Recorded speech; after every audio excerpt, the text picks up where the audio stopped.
Hey everybody, it's Matt from Junior Horror Movies, and welcome to day 16 of my 31 Days of Horror. Today I bring another new film from this year, 2025. Freaking love this movie. Saw it in the theater. I've seen the majority of these movies in the theater, so I was kind of like, gotta watch this one in the theater. And I thought, okay, we're on the sixth installment of the Final Destination series. Now we're on Bloodlines. Now, the way Part 5 ended was a complete circle. I thought that was pretty neat. So when they introduced this one, I'm thinking, well, how the hell are they going to do this? The original plot had to deal with first responders. And that got changed. I would have loved to see a first responders one. But in rumor, they're making another Final Destination movie. Hopefully they'll do that first responder thing. But this one goes a little different. It goes in the past. We're talking Bloodlines. Okay, what's that mean? Well, we're back in the I think it was the 1950s. This couple goes on a nice date, and kind of like what's called like the Needle Tower. It's this very long, thin tower with a big round base. There's a restaurant on top. I think there's one in San Francisco, I think it is, or Seattle. I don't remember the exact location, but there's one around. But this one, they are going up, and the girl's having this weird issues. She's seeing the things, we're all familiar with in Final Destination. So there's this one little brat kid who's just causing so much issues. And shit happens. Well, this one's about this building collapse. When she has a premonition of the floor cracking because the floor is made out of glass. People start falling, and of course, chaos ensues. All people start dying until when it's her turn, and then zip. We're now back into the future, back into present time with this young woman who's now in college and thinking she keeps having the same dream. Why is she having this dream of this younger woman in the 50s, everybody dying and everything, and what the hell's going on? Because usually in the Final Destination, it's the one person who has a premonition, and we're going back and we're following this. Here, someone else is having the premonition way now into present time, which is kind of odd. But she finds out that it was her grandmother who was the one that survived and saved everybody from this tower building collapse. And no one talks about her. She's nuts, they say.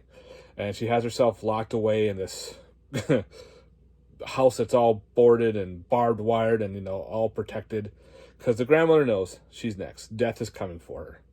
Well, when she goes to show up, she's talking with her saying, this book is pretty much the Bible of survival.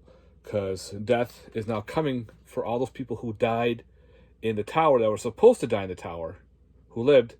And now her family is next in line, hence Bloodlines. And she doesn't believe her at first. So she goes, you know what? Fine. If you need proof, she's outside. Shit starts happening. Grandma gets impaled by a weather vane. Awesome scene. And now she's a believer knowing that her family is next. So now she has to save her family from death. And of course, the families don't believe her. Accidents occur. Your typical Final Destination shit happens. And now we got to figure out how to survive death. Loved it. I try to hopefully not spoil it too much. But with Final Destination Bloodlines, took a little bit of a turn. And I was like, okay, this is how we're going. And I liked how they did that. So they kind of went back in time, now to present. And now the family is having specific dreams. Well, one particular woman is. And she's failing college. These nightmares are horrible. So that's why she's going to track down her grandmother to try, get rid of this dream so she can have a normal life. Yeah. And this is Tony Todd's supposedly last movie. Rest in peace. He only had a couple scenes. He did look pretty sickly in his roles. And there he is right there. Rest in peace, Tony Todd. And they actually did a nice little in memory of him as well. And they played his character off really well, too, in this movie. So, big hats off to that. It's got some special features to it. We have commentary. We have, we have some brighter light. I could read some of this shit. The legacy of Ledworth?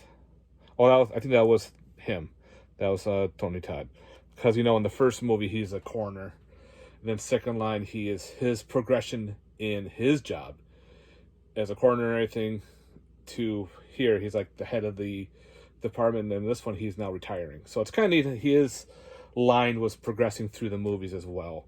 There's have some more special features to this. Again, I saw this in the theater. I loved it. The kills are insane. They were great. I was laughing at some of them, and I was making other people laugh. Everyone else was like cringing, and I'm laughing my butt off. So yeah, Final Destination 6, Bloodlines, fantastic. If you haven't picked it up, or you're kind of weary because you know it's part 6, a lot of times when we start going up in it, it's like, how are they going to do the same shit? They did this one different, and that's how I enjoyed it. So we got, guys, Final Destination, Bloodlines. Check it, watch it, own it. It's great. All right, guys, this is day 16 of my 31 days of horror. I'm going to review a day for 31 days. Let me know in the comments down below. Have you seen this one? What's your favorite Final Destination film? And if you haven't, please like and subscribe, and let me know in the comments. Later, guys. Peace.